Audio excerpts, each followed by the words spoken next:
Alright, so we're checking out the FLYWOO FlyLens75, and if you guys saw my video on the FlyLens85, basically it's a slightly smaller version of that. There's some minor differences, I'll point those out here in the video.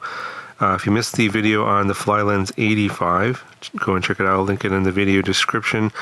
They come in different versions, so as the FlyLens85 came with multiple types of versions you can get. So for example, you can get like ones with the O3 area in it, or if you want to get analog, you can get analog or walk snail or HD0. I think all those options are available. You can also get the kit versions.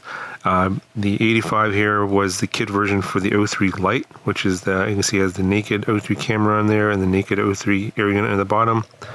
Whereas in this version here, they sent the kit version for the full-size air unit. So you got the full-size camera and a full-size air unit in the bottom here.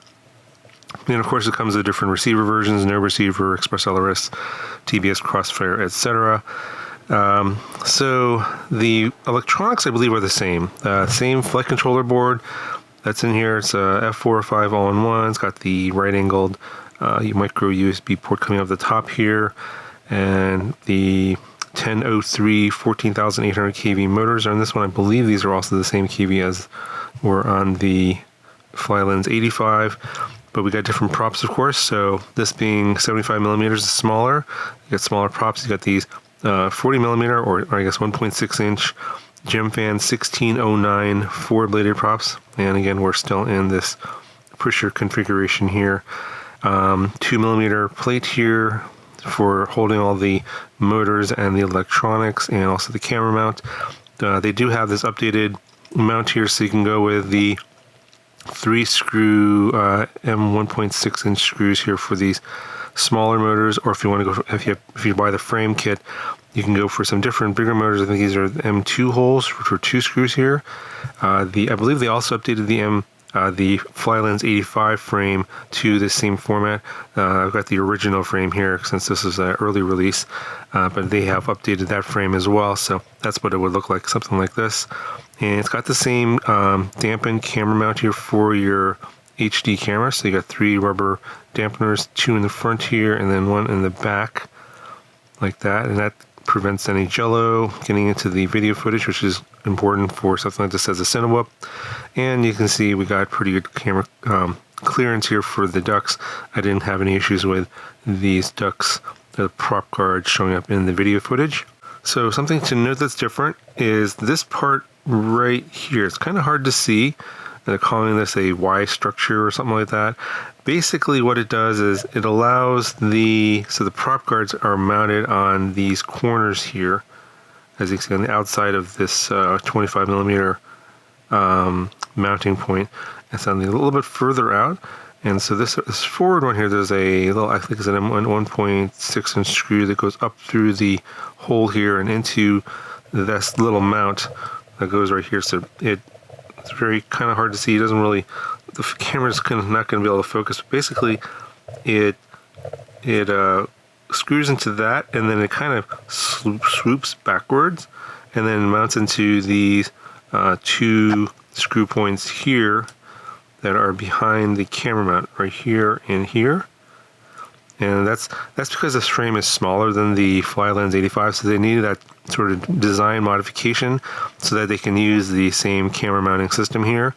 So otherwise, you would have basically, so you can see here, this is the mounting points for the flight controller, these 2 here and that one here, and then the mounting points for the prop guard are a little bit further out down here, and then that would be where basically where the camera is, and then you wouldn't be able to use this camera mount, or the camera would stick too far forward. So that's why they have that little modification there for basically allowing the plate to hold the prop guard without interfering with the camera.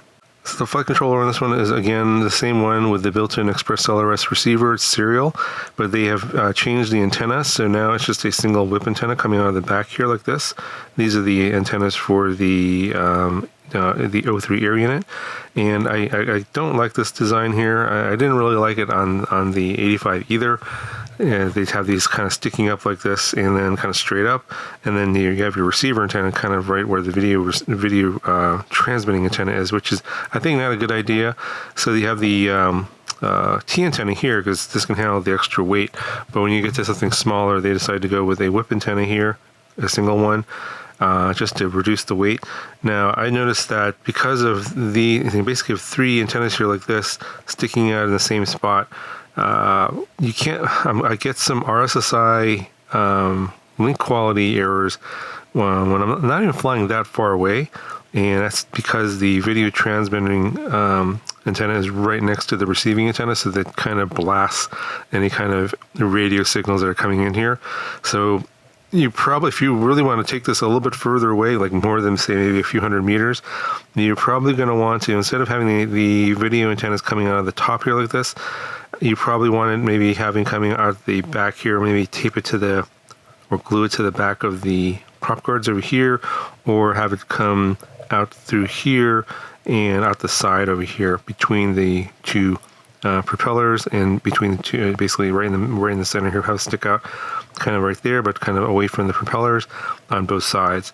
And that way you have a little bit of separation from the video transmitting antenna and the receiving antenna. They can leave the receiving antenna here, that's fine. I would just move the video transmitting antennas to somewhere else, a little bit further away from the receiving antenna. So we've got the same battery mounting setup here, sort of toilet tank style, sideways mounted with these basically replaceable battery mounts. You can just twist them out, and they have a 750 here. There's 1000 over there in the bag with the extra stuff, what comes with the stuff. And then there's also a 550, which I did not get for whatever reason. They're going to send to me later, but they fit the 550 2S battery, so they all run on the same 2S battery. So 550s, and then you got the 750, and then you have the 1000 milliamp hour 2S LiPo. Now I'll put the up here on the screen the flight times that they got for these 3 batteries. And apparently, surprisingly, even though the weight difference is probably going to be pretty significant, the flight time differences between those 3 batteries on the regular O3 version and the O3 Lite version, that with basically a naked O3, wasn't that big. Wasn't that the difference wasn't that huge. So you can see for yourself. So this is how much it weighs with no battery, and this is the full O3 air-unit version. I did not get the O3 Lite version, so you'll have to look at the product pages, link in the description to get the weights of those. But the weight of this with a 550 all up is going to be a little over 100, like 107 grams. And then if you go to the 750, you'll be at 117 grams. And then with the 1000, you're coming in at 126.75 grams. So I'll show you what else comes in the box here, but before I do that, they did send me some other accessories here that I'll link in the video description. These are some extra parts and stuff that they're selling that might be useful for your builds.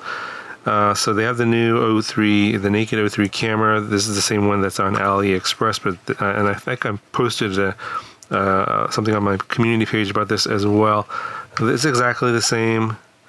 It's the one that doesn't have the calibration error, and as far as I know, they do work just fine, other than the calibration error on the goggle DVR screen. But on the recorded video, there's no error on or error message on the recorded video for the 4K for the 4K footage, and it does stabilize in gyroflow just fine.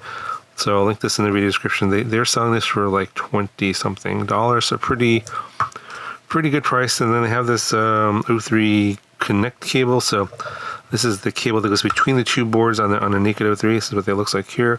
Sometimes people break these and crashes, so they have replacement parts for those. Again, you can pick these up from FLYWOO.